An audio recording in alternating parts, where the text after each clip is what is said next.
நம்ம தொடர்ந்து எல்லா முயற்சிகளையும் சரியாக செஞ்சுக்கிட்டு இருக்கோம், வாழ்க்கையில் முன்னேற்றம் வந்துட்டுருக்கு. இருந்தால் கூட அப்பப்போ நம்ம முன்னேற்றங்கள் நமக்கு தேவையான அளவு கிடைக்குதா, நம்ம சரியான பாதையில் போயிட்டுருக்கிறோமா, நம்ம இலக்குகள் வச்சோமே அதெல்லாம் என்ன ஆச்சு அப்படின்றத அப்பப்போ சரி பார்த்துக்கிறது நல்லது.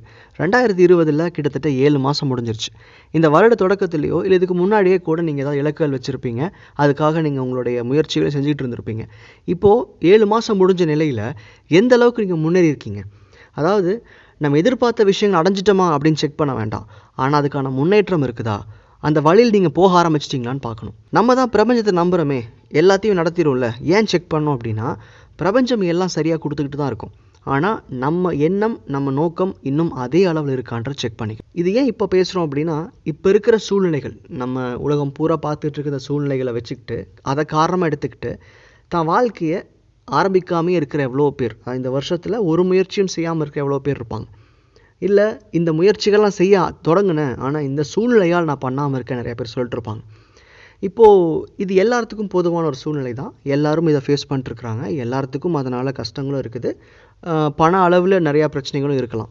ஆனால் இந்த சூழ்நிலைக்கு தகுந்தாற் போல் தன்னை மாற்றிக்கிறதுக்கான அறிவு நம்மக்கிட்ட தான் இருக்குது. இப்போ இந்த சூழ்நிலை தொடர்ந்து இன்னும் 5 வருஷம் 6 வருஷம் போச்சுன்னா இதை காரணம் காமிச்சிட்டு நம்ம வாழ்க்கையில் எதுவுமே செய்யாமல் இருந்துட முடியுமா?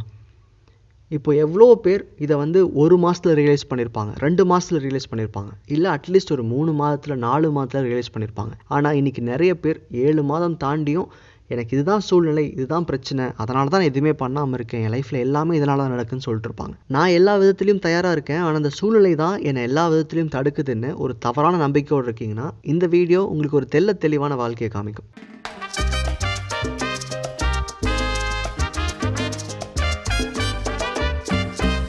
இந்த 7 மாதங்கள்லையும் பெருசாக எந்த முன்னேற்றமும் இல்லை, எந்த ஒரு முயற்சிகளும் இல்லைன்னா உங்கள் கான்ஷியஸ் ஒரு பேட்டர்னை க்ரியேட் பண்ணியிருக்கும். அதாவது இதுதான் லைஃப், இப்படி தான் இருக்க போகுது, இதை கண்டினியூ பண்ணு, நீ வெளியே போகாத, எதுவும் பண்ணாத பாரு, இந்த மாதிரி பிரச்சனைகள்லாம் இருக்குது, நீ முயற்சி பண்ணாலுமே உனக்கு பெருசாக முன்னேற்றங்கள் இருக்க போகிறதில்ல, ஏன் போய் கஷ்டப்படணும் அப்படின்னு சொல்லி உங்கள் முயற்சிகளை ஏமாற்றி ஒரு கம்ஃபர்ட் ஜோனில் உங்களை உட்கார வச்சுருக்கும். அப்போ இந்த இடத்துல நீங்கள் பண்ண வேண்டிய முதல் காரியம் என்னென்னா பிரேக் த பேட்டர்ன். அதாவது இது ஒரு கன்சிஸ்டன்ட் பீரியட் ஆஃப் டைமுக்கு ஒரு 2 மாதம் 3 மாதம் பழகிற எந்த ஒரு பழக்க வழக்கமுமே உங்களால் உங்கள் வாழ்க்கையிலேருந்து உடச்சி வெளியே வர்றது ரொம்ப கஷ்டமாக இருக்கும். அப்போ இந்த 7 மாதங்கள் நீங்கள் என்ன பண்ணீங்களோ இனிமேல் அதை செய்யாதீங்க. உங்கள் ரொட்டீனை மாற்றுங்க. உங்களோட ஒவ்வொரு நாட்கள்லையும் ஏதாவது ஒரு விஷயத்த பண்ணுங்கள். ஆனால் இங்கே நிறைய பேர் என்ன சொல்லுவாங்க, இந்த லாக்டவுன் டைமில் நான் உட்காந்து நிறையா படித்தேன், தெரிஞ்சுக்கிட்டேன், கற்றுக்கிட்டேமாங்க. வெறும் படிக்கிறதோடு நிறுத்தாதீங்க, அது சம்மந்தமாக ஏதாவது ஒரு முயற்சிகள் எடுங்க. இப்போ நிறைய பேர் நான் என்னோடய எக்ஸாம் ப்ரிப்பேர் பண்ணுறேன், அதை பண்ணுறேன், இதை பண்ணுறேமாங்க. ஓகே, அதெல்லாமே பண்ணிட்டுருங்க, ஆனால் ஏதாவது ஒரு செயல் செய்யுங்க. அந்த செயல் மூலமாக உங்கள் வாழ்க்கை மாறுதான்னு பாருங்கள். இங்கே நானாக இருந்தாலும் யாராக இருந்தாலும் ஒரு லிமிட்டுக்கு மேலே நமக்கு என்ன பண்ணுறதுனே தெரியாத ஒரு சூழ்நிலை இருக்கும். இதுதான் கான்ஷியஸ் எக்ஸ்பெக்ட் பண்ணுது. பாரு, உனக்கு ஒன்றும் இல்லை, கம்ஃபர்ட் ஜோனுக்கு போன்னு சொல்லும். அந்த இடத்துல ஏதாவது ஒரு வேலையை கையில் எடுத்துக்கிட்டு ஏதாவது ஒரு முயற்சிகள், அது இன்றைக்கி அதுக்கு அவுட்கம் கிடைக்குமா கிடைக்காத நமக்கு தெரியாது. இங்கே ஒரே ஒரு முக்கியமான விஷயம் என்ன தெரியுமா, அந்த பேட்டர்னை உடைக்கிறது. இன்னைக்கு காலையிலேருந்து இந்த வேலைகள் 1 2 3 4 ஒரு நாள் பழகிட்டீங்க, இந்த பேட்டர்னில் மாட்டிகிட்ருக்கீங்க அப்படின்னா இதனால் அவுட்கம் இல்லைல்ல. அப்போ இந்த பேட்டர்னை உடைக்கணும், இந்த ஸ்கெடியூலை மாற்றணும். நீங்கள் கற்றுக்கிற விஷயங்களை வாழ்க்கையில் இம்ப்ளிமெண்ட் பண்ணி பாருங்கள். நீங்கள் சாதாரணமாக ஒரு டிராயிங் கற்றுக்கிட்டீங்க, இல்லை ஒரு டெக்னாலஜி கற்றுக்கிட்டிங்கன்னா அதை பயன்படுத்தி பாருங்கள். இல்லை அதை ஒரு வேலைக்காக அடுத்தவங்ககிட்ட பிச் பண்ணி பாருங்கள். ஏதோ ஒரு வகையில் இந்த சூழ்நிலை மாற்றுறதுக்கு உங்களுடைய அன்றாட நீங்கள் செய்கிற வேலைகள் இருக்கிற பேட்டர்னை மாற்றினாவே போதுமானது. உங்கள் கான்ஷியஸ்க்கு இது லைஃப் கிடையாதுன்னு காமிக்கணும். 2வது விஷயம், டோன்ட் பி எ ஷீப். அதாவது நம்ம எல்லாருமே இன்றைக்கி நம்ம சுற்றி இருக்கிறவங்க என்ன பேசுகிறாங்களோ அதுதான் வாழ்க்கையை நம்புகிறோம். 10ஆவதுக்கு நம்ம ஆல்ரெடி டிவி பார்க்குறது, நியூஸ் பார்க்குறது. இப்போ நிறைய பேர் இந்த சுச்சுவேஷனை என்னமோ லைவ் ஸ்கோர் மாதிரி பார்த்துட்ருப்பாங்க டிவியில். 24 hours பார்க்குறவங்களாம் இருக்கிறாங்க. இதனால் தான் வாழ்க்கையில் நிறைய குழப்பங்களையும் பயத்தையும் ஏற்படுத்திக்கிட்டவங்க நிறைய பேர் இருக்காங்க. கீழே கமெண்ட் பண்ணுவாங்க, படித்து பாருங்கள். இந்த சூழ்நிலேருந்து நீங்கள் வெளியே வரணும்னா எல்லாரும் பண்ணுறது நீங்கள் பண்ணாதீங்க. உட்காந்து இவ்வளோ நியூஸ் பார்க்குறதுனாலையும் இவ்வளோ விஷயங்கள் நீங்கள் டெய்லி ரொட்டீனில் பார்த்துட்ருக்கிறதுனாலையும் என்ன மாறப்போகுது? நீங்கள் பார்க்குறது அத்தனையுமே வேடிக்கைகள் மட்டும்தான். அப்போது இந்த 7 மாதத்தில் நீங்கள் மாறாமல் இருக்கிறதுக்கு ஒரு சூழ்நிலை காரணம்னு சொல்கிறீங்க. அந்த சூழ்நிலை என்கரேஜ் பண்ணுற மாதிரி ஒரு விஷயம் பார்க்குறீங்க, அதையே படிக்கிறீங்க, அது இன்னும் உணர்ந்துக்கிட்டே இருக்கீங்கன்னா தென் தடை அப்படின்றது நீங்கள் தான் உருவாக்கிட்டு இருக்கீங்கன்னு அர்த்தம். அடுத்தவங்களை சொல்கிறதையும் அடுத்தவங்க பேசுகிறதையும் கேட்டுக்கிட்டு ஐயோ என் வாழ்க்கையும் இதே மாதிரி தான் இருக்க போகுதுன்னு சொல்லி பயப்படுறவங்க அத்தனை பேர்த்துக்குமே வாழ்க்கையில் எந்த மாற்றங்களும் இருக்காது. இன்றைக்கி எவ்வளோ பேர்த்து ஒரு பிஸ்னஸ் ரன் ஆகலை, அப்படியே நிற்கிது. எனக்கு வருமானம் இல்லை அப்படின்னு எவ்வளோ பேர் புலம்பிட்டு இருக்காங்க. தான் வேலை போயிடுச்சுன்னு சொல்கிறவங்க நிறைய பேர் இருக்காங்க. ஆனால் இங்கே எத்தனை பேர் தான் வாழ்க்கையில் இது வரைக்கும் செய்யாத ஒரு புது பிஸ்னஸ் செய்கிறாங்க தெரியுமா? நான் கேட்ட வரைக்கும் இன்றைக்கி நிறைய பேர் டியூஷனை கூட ஆன்லைன் எடுக்கிறாங்க. தான் தெருவில் இருக்கிற 10 பேர் 15 பேர் வீட்டுக்கு வர முடியாத சூழல். ஸோ வாட்ஸ்அப்பில் டியூஷன் எடுக்கிறாங்க. இன்றைக்கி எவ்வளோ கோச்சஸ், அதாவது நானாவது லைஃப் கோச்சிங் பண்ணுறேன், நிறைய பேர் கிரிக்கெட் கோச்சிங் ஆன்லைனில் பண்ணுறாங்க. அப்போது இது எல்லாருமே ஆன்லைன் போகணும் அப்படின்னு சொல்ல வரல.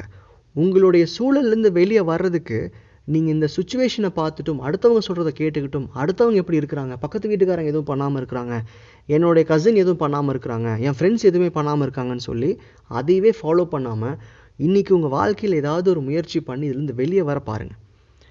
அடுத்தவங்களாம் என்ன பண்ணுறாங்க, சுற்றி இருக்கவங்க என்ன பண்ணுறான்னு பார்த்துட்டே இருந்தீங்கன்னா உங்களால் இந்த சுச்சுவேஷன்லேருந்து வெளியே வர்றதுக்கான வாய்ப்பே இல்லாமல் போயிடும். இன்றைக்கி யாரெல்லாம் இந்த விஷயங்களை பார்த்து படித்து பயந்துட்டு உட்காந்துருக்காங்களோ அவங்களுக்கு மட்டும்தான் வாழ்க்கை இங்கே நகரவே இல்லை.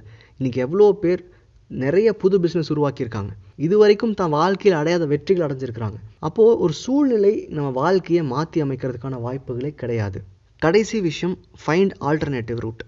அதாவது நம்ம இன்றைக்கி ஒரு வழியில் போகிறோம், அதில் தடை இருக்குதுன்னு தெரியுது, அங்கே போய் நின்றுட்டு எனக்கு தடை இருக்குது அது நீங்கிற வரைக்கும் நான் வெயிட் பண்ணுறேன்னு சொல்லாமல் வேறு வழியை கண்டுபிடிங்க.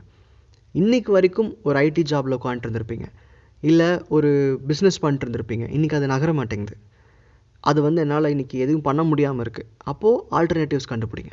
இப்போ இதை காரணம் காமிச்சிட்டு நீங்கள் உட்காந்திங்க அப்படின்னா எல்லாத்துக்குமே வேறு வழி இருக்கும். ஆனால் தேடுறதுக்கு உண்டான எண்ணம் நம்மக்கிட்ட இல்லைன்றதான் இங்கே பிரச்சனையே. யாருமே எதையும் முழுசாக கற்றுக்கிட்டு ஆரம்பிக்கலையே. நீங்களே கூட உங்களோட ஜாபுக்கு முதல் போகும்போது எவ்வளோ பயம் இருந்திருக்கலாம் இல்லையா? ஆனால் இன்றைக்கி நீங்கள் எவ்வளோ எக்ஸ்பீரியன்ஸ் கெயின் பண்ணியிருக்கிறீங்க, உங்கள் வருமானம் அதிகமாக இருக்குது, வாழ்க்கையில் நிறையா முன்னேற்றம் இருக்குது. அப்போது ஒரு புது ஜாபுக்கு போகிறதுல இருக்கிற தடை அப்படின்றது நீங்கள் அதுக்கு ரெடியாக இருக்கீங்களா இல்லையான்றது தானே தவிர வாய்ப்புகள் இல்லாமலாம் இங்கே கிடையாது. நீங்கள் ஒரு ஐடி பர்சன், எனக்கு இன்றைக்கி வேலை இல்லை, எனக்கு நிறையா டைம் மிச்சம் இருக்குது, என்ன பண்ணலாம்? நிறைய ஆன்லைன் ஜாப்ஸ் இருக்குது. நான் ஒரு ஆர்ட் பண்ணிருக்கிறேன், முதல்ல நான் கடை வச்சுருந்தேன், செல் பண்ணேன், இன்றைக்கி ஆன்லைனில் செல் பண்ண முடியும். ஆனால் இதுக்கு ஆன்லைன் மட்டுமே தீர்வுன்னு சொல்லலை. இன்றைக்கி எவ்வளோ பிஸ்னஸ் நேரடியாக பண்ண முடியாததை போஸ்டல் மூலமாகவோ ஏதாவது ஒரு புது முயற்சிகள் மூலமாக செஞ்சுட்டு தான் இருக்கிறாங்க. தடைன்னு நினைக்கிறது நம்ம கான்ஷியஸில் மட்டும்தான் இருக்குது.